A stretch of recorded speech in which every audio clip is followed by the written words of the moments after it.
ആദ്യ പിണറായി സർക്കാരിൻ്റെ അഭിമാന പദ്ധതിയായിരുന്നു മെഡിക്കൽ കോളേജ് മാസ്റ്റർ പ്ലാൻ. 5 വർഷം കൊണ്ട് പൂർത്തിയാക്കാനായിരുന്നു ലക്ഷ്യമിട്ടത്. എന്നാൽ പണി തുടങ്ങി 5 വർഷം പിന്നിടുമ്പോൾ ആകെ പൂർത്തിയായത് ഒരു മേൽപ്പാലവും റോഡുകളുടെ നവീകരണവും മാത്രം. മെഡിക്കൽ കോളേജിന്റെ സമഗ്ര വികസനത്തിന് കിഫ്ബി സഹായത്തോടെ 717.29 കോടി രൂപയുടെ മാസ്റ്റർ പ്ലാൻ ആയിരുന്നു പ്രഖ്യാപിച്ചത്. ഈ പദ്ധതിയുടെ ഭാഗമായി എമർജൻസി മെഡിസിൻ വിഭാഗം ശക്തിപ്പെടുത്തുന്നതിന് 106 തസ്തികകളും അനുവദിച്ചിരുന്നു.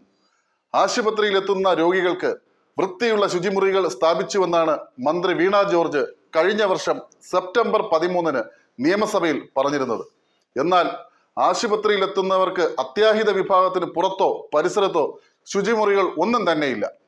OP ബ്ലോക്കിലുള്ള ശുചിമുറികളാണ് ആകെയുള്ള രക്ഷ. എന്നാൽ OP സമയം കഴിഞ്ഞാൽ ആ ബ്ലോക്ക് പൂട്ടിയിടുകയാണ് പതിവ്.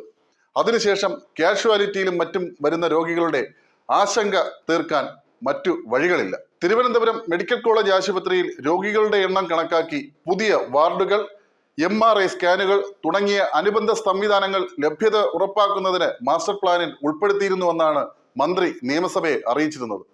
എന്നാൽ വാർഡുകളിൽ ഉൾക്കൊള്ളുന്നതിനേക്കാൾ രോഗികളാണ് ഇപ്പോൾ ചികിത്സയിലുള്ളത്. കേരളത്തിലെ ആദ്യ മെഡിക്കൽ കോളേജാണ് തിരുവനന്തപുരത്തേത്. ആശുപത്രിയിലെ കെട്ടിടങ്ങൾക്കും കാലപ്പഴക്കം ഏറെയാണ്.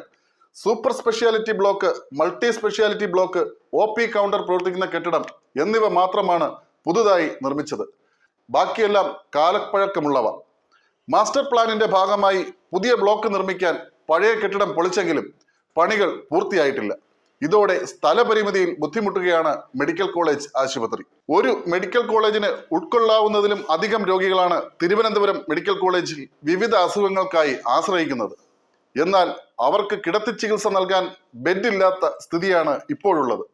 28 വാർഡുകളിലായി തറയിലും കട്ടിലുകളിലുമായി രോഗികൾ പെടാപ്പാട് പെടുകയാണ്. ചില വാർഡുകളിൽ ഒരു കിടക്കയിൽ 2 രോഗികളെ വരെ കിടത്തിയിട്ടുണ്ട്. വിദഗ്ധ ചികിത്സ നൽകേണ്ട രോഗികളും ഇക്കൂട്ടത്തിലുണ്ട്. എന്നാൽ സ്ഥലപരിമിതിയുടെ പേരിൽ ഇവരെയെല്ലാം അടുക്കി കിടത്തിയിരിക്കുകയാണ് ആശുപത്രിയിൽ. സ്ഥലപരിമിതിക്ക് പുറമെ ജീവനക്കാരുടെ കുറവും തിരുവനന്തപുരം മെഡിക്കൽ കോളേജ് ആശുപത്രിയുടെ പ്രവർത്തനത്തെ സാരമായി ബാധിക്കുന്നുണ്ട്. ഒരു മെഡിക്കൽ കോളേജിന് ആവശ്യമായ സ്റ്റാഫ് പാറ്റേൺ ഇവിടെ ഇല്ലെന്നാണ് ജീവനക്കാർ പറയുന്നത്. ഇപ്പോഴുള്ള ജീവനക്കാരെ കൊണ്ട് കൂടുതൽ ജോലിയെടുപ്പിക്കാറുണ്ടെന്നും അവർ പറയുന്നു. OPയിൽ 2 or 3 ഡോക്ടർമാർ പ്രതിദിനം നോക്കുന്നത് 700ഓളം രോഗികളെ. 1200 നഴ്സുമാരാണ് ആശുപത്രിയിൽ വേണ്ടത്. എന്നാൽ അതിൽ പകുതി നഴ്സുമാർ പോലും ആശുപത്രി ഇല്ലെന്നതാണ് വസ്തുത. ഇത് കാരണം പലർക്കും അവധിയെടുക്കാനും സാധിക്കുന്നില്ല. 2 ഷിഫ്റ്റുകൾ ഒരുമിച്ചെടുത്തൊക്കെയാണ് ജീവനക്കാരുടെ കുറവ് നികത്തുന്നതെന്ന് അവർ തന്നെ പറയുന്നു. 200 പേരെ കിടത്തി ചികിത്സിക്കുന്ന ജനറൽ വാർഡിൽ 2 or 3 നഴ്സുമാർ മാത്രമാണ് പരിചരണത്തിനുള്ളത്.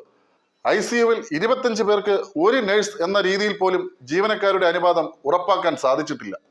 30 ECG ടെക്നീഷ്യന്മാർ വേണ്ടിടത്ത് ആകെയുള്ളത് 8 പേർ.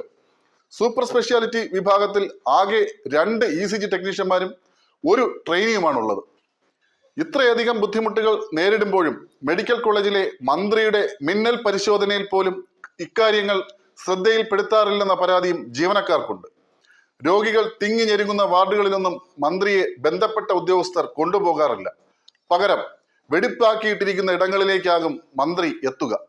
ഇതിനായി പ്രത്യേക ഉപജാപ സംഘങ്ങൾ വരെ ആശുപത്രിയിലുണ്ടെന്ന് ജീവനക്കാരിൽ ചിലർ പറയുന്നു. ആരെയും അറിയിക്കാതെയുള്ള മിന്നൽ പരിശോധന എന്നാണ് പറയുന്നതെങ്കിലും നടക്കുന്നതെല്ലാം എല്ലാവരെയും അറിയിച്ചാണെന്നും അവർ പറയുന്നു. കാര്യങ്ങൾ കൃത്യമായി മനസ്സിലാക്കാതെ തലപ്പത്തിരിക്കുന്നവർ എന്തെങ്കിലും പറയുന്നത് കേട്ട് മന്ത്രി മടങ്ങുകയാണ് പതിവെന്നും അവർ ആരോപിക്കുന്നു.